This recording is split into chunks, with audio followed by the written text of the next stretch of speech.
Bonjour à tous. Là, on va progresser dans notre formation sur la mise en place d'un système de collecte et d'analyse des données.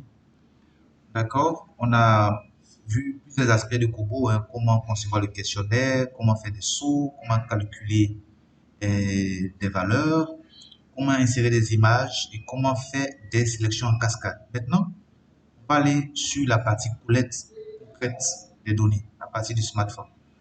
Bon, on va déjà commencer par Kobo Toolbox, la version web, parce qu'il faut se rassurer que notre version est bien publiée et accessible aux agents de collecteur. Je viens sur le formulaire. Voilà, vous voyez, ce n'est pas encore rendu public. C'est-à-dire que la dernière version qui a été faite, autrement, j'ai fait des modifications que je n'ai pas déployées. Là, je vais cliquer sur déployer.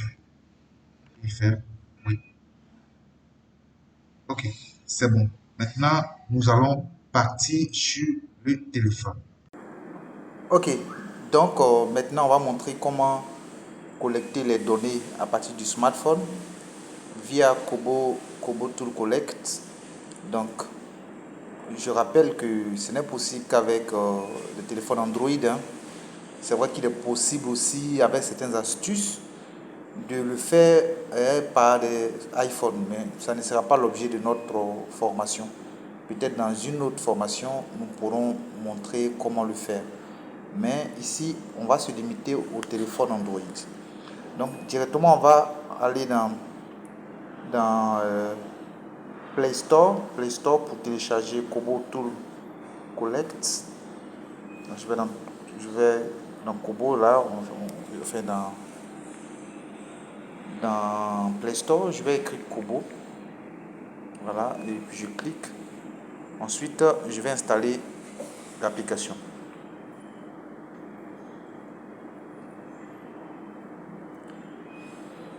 Voilà, j'attends que l'application s'installe.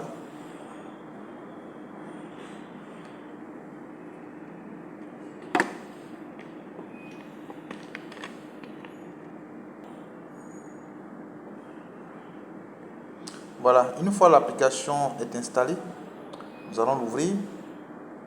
Voilà, on ouvre l'application. Je clique sur ouvrir. Voilà, on a cette page.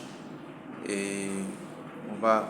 Normalement, pour les agents, les vendeurs, eux, ils vont devoir configurer par QR code. Bon, ce QR code, il faut devoir le générer.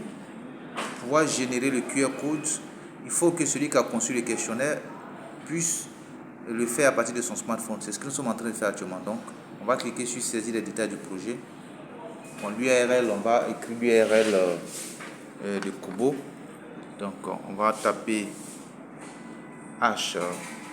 HTTPS, ensuite deux points,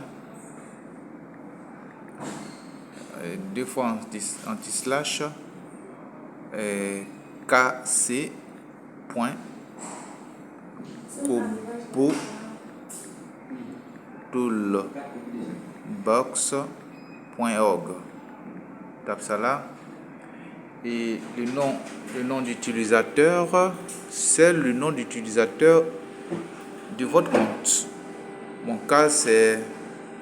Donc là, vous pouvez aisément aller télécharger un formulaire. On clique sur télécharger un formulaire.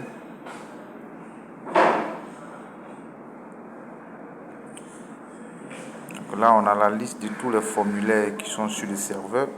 C'est le formulaire vente mobile qui nous intéresse. Alors, c'est lui qu'on va télécharger. Donc, on va cliquer sur télécharger la sélection. Voilà. Et il est téléchargé. Une fois qu'il est téléchargé, on peut remplir maintenant un questionnaire. On peut ici remplir un questionnaire. Voilà. On clique ici.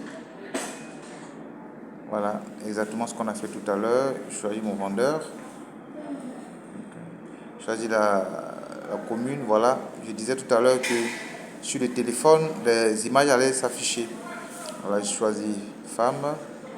On peut cliquer sur suivant aussi ou bien glisser vers la gauche. Le client a-t-il effectué un achat? Non. Voilà, normalement le questionnaire s'arrête là. Voilà, on fait démarrer les coordonnées. Voilà, et on autorise. Voilà, on autorise. On active le GPS.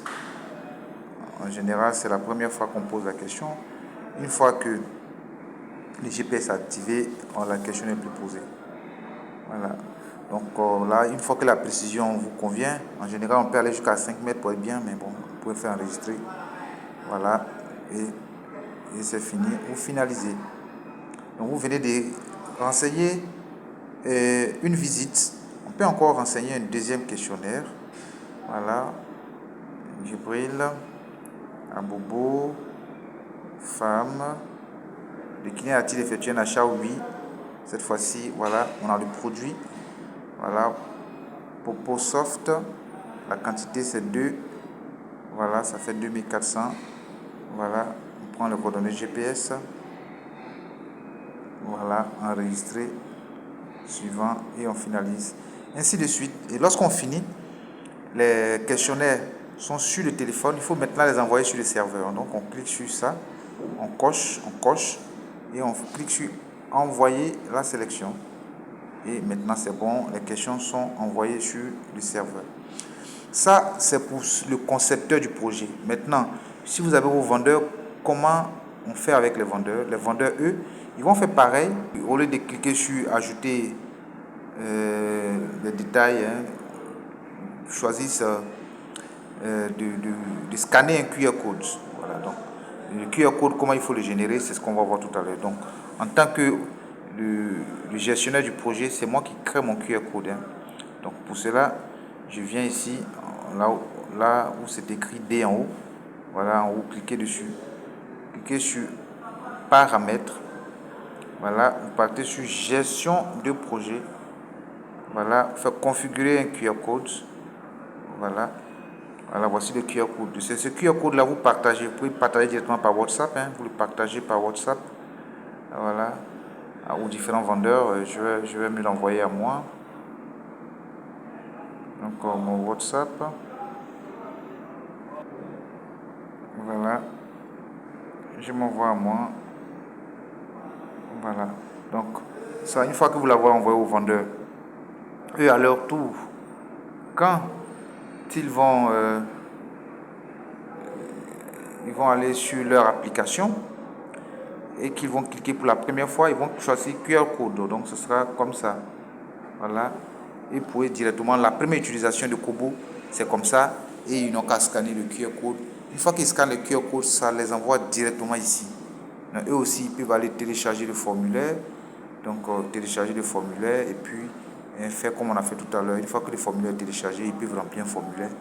Et s'il y a autant de vendeurs, tous les vendeurs font la même procédure et puis ils envoient.